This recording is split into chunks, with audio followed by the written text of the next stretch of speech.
What's up everyone, my name is Kelsey, welcome back to my channel. Today we are doing a TBR video. As you know, if you've been around at all, I don't really do TBRs unless it's for a readathon. So this TBR is for the Queer Lit Readathon Round 4. I forgot to write the hosts' names down, but I'm going to leave everything linked down below, including the announcement video and their Twitter, on which you can find all of the challenges and the bingo board. This is the first Queer Lit Readathon I'm participating in, so hopefully it's a good time. I think there's going to be like Twitter sprints and fun things like that. I love Twitter sprints, they're very motivating, and I like to interact with people during a readathon. This is, like I said, a bingo board style challenge, so every challenge is a little square. There are 16 squares. My goal for this readathon was to only use books I already have in my possession. So I had owned books and library books to choose from, and I was also doubling up challenges because pretty sure the limit of what I can read in a week is like 3 to 4 books. So I'm not covering the whole board, but I do have a few bingos. Actually, I think I'm gonna like put up the bingo board here so you can see what I've got for a minute. After I go through my actual TBR, I also have a few recommendations for some of the challenges if you're into that. I read a lot of books with ace and arrow rep because I'm asexual and I'm always looking for books with that rep. So first up, to cover the squares own voices, rainbow cover, and POC author, I have Darius the Great Is Not Okay by Adib Khorram. And this is own voices for the Iranian rep. I think the author and the main character are the child of an Iranian immigrant. And own voices depression rep. As you can see, the cover is multiple colored, so I'm calling this rainbow, and the author is Iranian, so POC. This is a young adult coming of age story. I don't think I'm going to say much about the books because it's 9 p.m. and I want to put on pajamas. Book 2 for the ace arrow square, the question mark square, which is create your own category, and new author. I'm doing new to you author.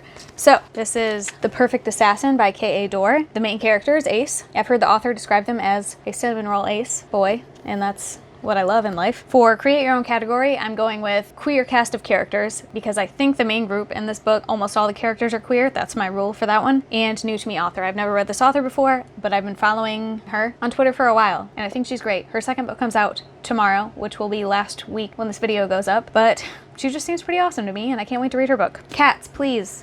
Every video, I swear to God.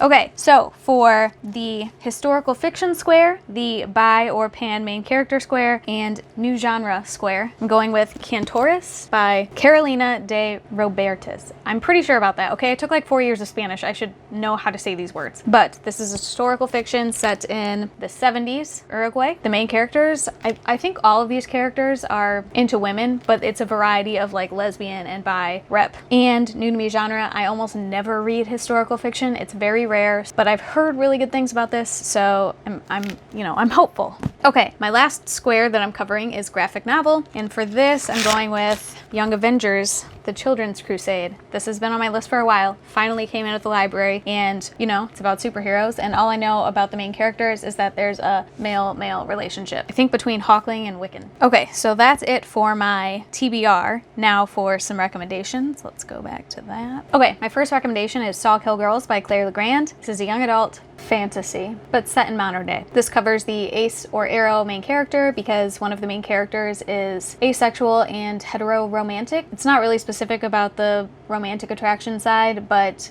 there is a romantic relationship with a boy, so my assumption is hetero-romantic. There's also for the bi-pan main character square, there's a bisexual main character. Recommendation number 2 is Beyond the Black Door by A.M. Strickland for the ace or arrow main character square because the main character is asexual and biromantic. I don't think that covers any of the other squares. I guess it could also be my made-up square, cast of queer characters, because there's in like the main character group, there's a couple of bi characters and there's a trans character. But for the trans character, you should look up the author's Twitter thread on the subject because the character figures out they're trans in the book. I just don't want anyone to go into that blind. Actually, I'm going to try and find the thread and link it in the description box for easy access. Oh, that's also own voices for the ace rep, I think. So next I have Tarnished Are the Stars by Rosie Thor for the ace or arrow main character. One of the main characters is ace and arrow. I don't think I ever said, but ace is asexual and arrow is aromantic. Its own voices for the ace and arrow rep and features a cast of queer characters, my made-up category. Next I have The Last 8 by Laura Pohl for ace or arrow rep, and this one is aromantic bisexual. Next I have The Fever King by Victoria Lee for a bi or pan main character. The main character is bi, and its own voices for the bi rep. I also have Real Queer America by Samantha Allen. This is a nonfiction book for that square. I'm not reading a nonfiction for my TBR, but I really enjoyed Real Queer America. Highly recommend it. And the author, Samantha Allen, is a trans woman, so there's trans spec main character as well. The last book I'm recommending is The Last Son by Katie Edwards for the cast of queer characters, my made-up category, and bi or pan main character. The queerness is really casual in this book, and most everyone is bi or pan. The world is described as like almost all characters are attracted to multiple genders but have their own preferences, and it's super rare to be attracted to solely one gender. This also counts as new author no matter who you are, because this is a debut book. The group read for this readathon is Orpheus Girl. I don't have the author written down, but I don't have it easily accessible to me, and I've heard it's kind of tragic in like a real world way, and I'm just not up for that right now. So I'm skipping that one. I already said I'm super pumped for this readathon, but I am. It's the first queer lit readathon I'm participating in, and I can't wait to like see everyone's TBRs. If you're participating in the readathon, let me know in the comments. And if you have any socials, let me know so I can see your TBRs. And you can always find me on Twitter or Instagram at Kelsey Reads, or Goodreads at Kelsey Lynn Reads. I post book-related videos every Wednesday, so if you want to see more, subscribe. If you like this video, hit like. Otherwise, I'll see you next week.